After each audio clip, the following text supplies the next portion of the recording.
Hi guys, welcome back to my channel. Today I want to talk to you guys about something that I know is very stressful for a lot of you guys, and that is securing an internship before you graduate with either your public relations diploma or your corporate communications degree. So I'm going to take you through my own internship journey, also give you some tips, what to do, what not to do, to make sure that you secure that internship before you graduate. Let's get into it.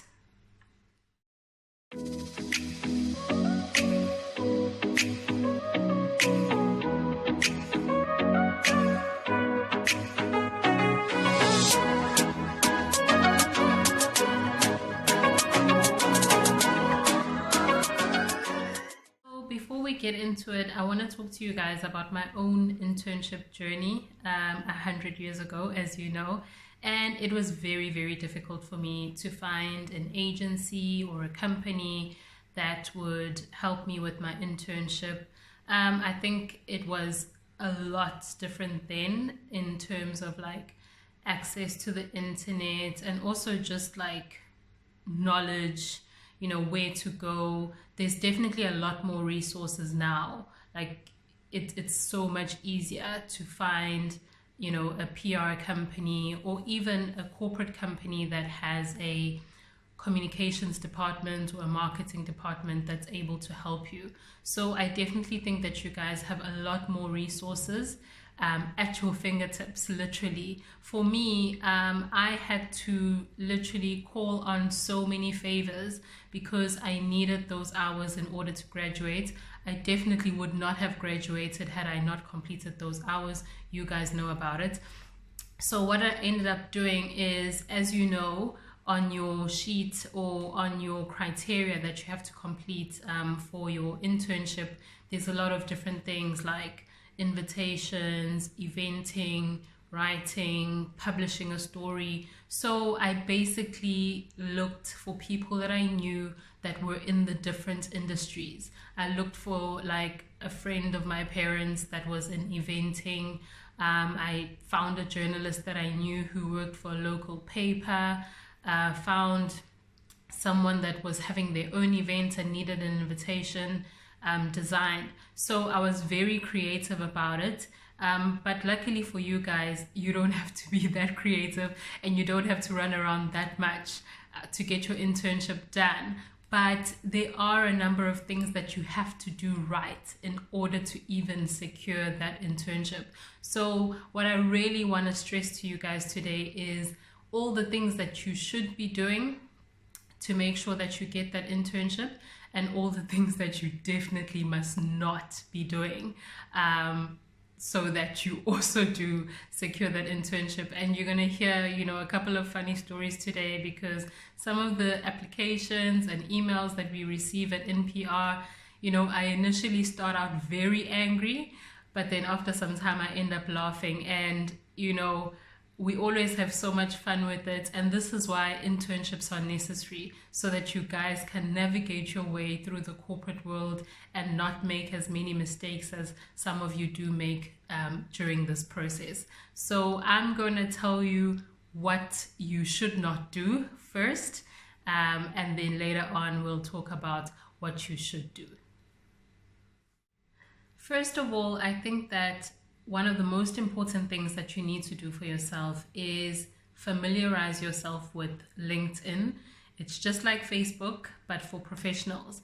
Create a LinkedIn profile for yourself and then interact with people that are already in the industry. And when I say interact, I mean do your research, just a simple search of the title public relations or communications manager or public relations coordinator or internship coordinator, and you connect with those people.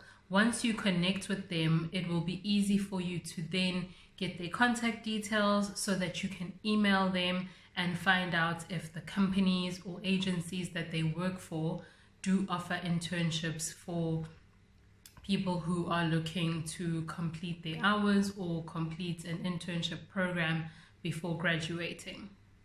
Something else that you can do is visit the website Biz Community. And the great thing about Biz Community is that it lists a variety of different industries, from media to marketing to advertising, communications, public relations. And you can do a basic company search. And most importantly, you can do that company search by region or by province. And Biz Community also lists jobs for graduates or internship programs. So I would definitely recommend that you go onto bizcommunity.com to go through the website and look for opportunities there. While you are on Biz Community, make sure that you read the various articles that Biz Community does publish. It's a very good platform to find out about profiles of managing directors, PR managers, PR directors, or even just good stories about what is happening in the industry. So I know that you guys might not have a lot of time on your hands, especially if you're doing your final year of varsity, but if you do get some time, please go on to Biz Community, read up about the various companies, the various leaders of those companies, and also, even if you're not on Biz Community, just get into the habit of finding out who the people in the industry are, what moves are they making, and things like that. Before you can even create your LinkedIn profile and start contacting companies, you need to make sure that you have a CV. I know that putting together a CV seems like a very daunting task when you haven't done much, but what you don't realize is that all the things that you are doing now, whether it be volunteering or being captain of a sports team or being part of a sports team or waitressing or doing promotions, those are all the things that can be a good foundation for your CV. Also, at this point in your life or at this time in your life, it's a good opportunity for you to actually pen down who you are, what you like about the industry, what you like about yourself, what you think you have to offer to the industry. So keep your CV short. I would say not more than 2 pages, as a good introduction to yourself, because once you do start interacting with people on LinkedIn or via Biz Community, the next thing that you are going to have to do is send out your CV. Please, guys, check for spelling, for grammar. Make sure that it's in a nice format. Be creative. There are so many programs online that you can use to create even a colorful CV. Our industry is not a black and white industry. It's a nice and colorful industry. So if you can add some color to your CV, also just to show off your personality, please do that. Even if you get someone to help you with the design or the layout, go as far as doing that, because your CV is one of the first ways in which someone like myself, who chooses, who joins the company as an intern, will be able to first, electronically meet you. So polish your CV, check spelling, check grammar, make sure that it's beautiful. When you do finally send your CV out, please do not say hey or hi y'all, when you send out your CV. And this is not a joke, guys, but I've received emails that have said, hi, I'd like to be a part of y'all's team. I think y'all are super cool. So when I see emails like that, for me, I immediately know that this is not a person that I want to be a part of the team. Not because they're super cool, but because I'm worried about their writing.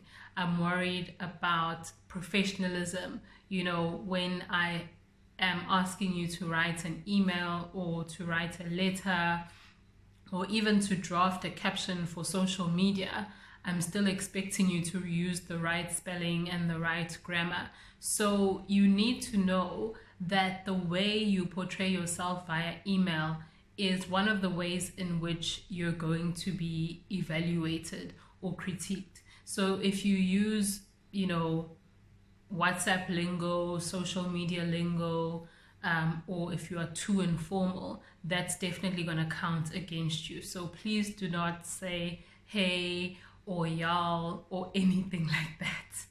Please don't just paste your CV or attach your CV into an email without any explanation.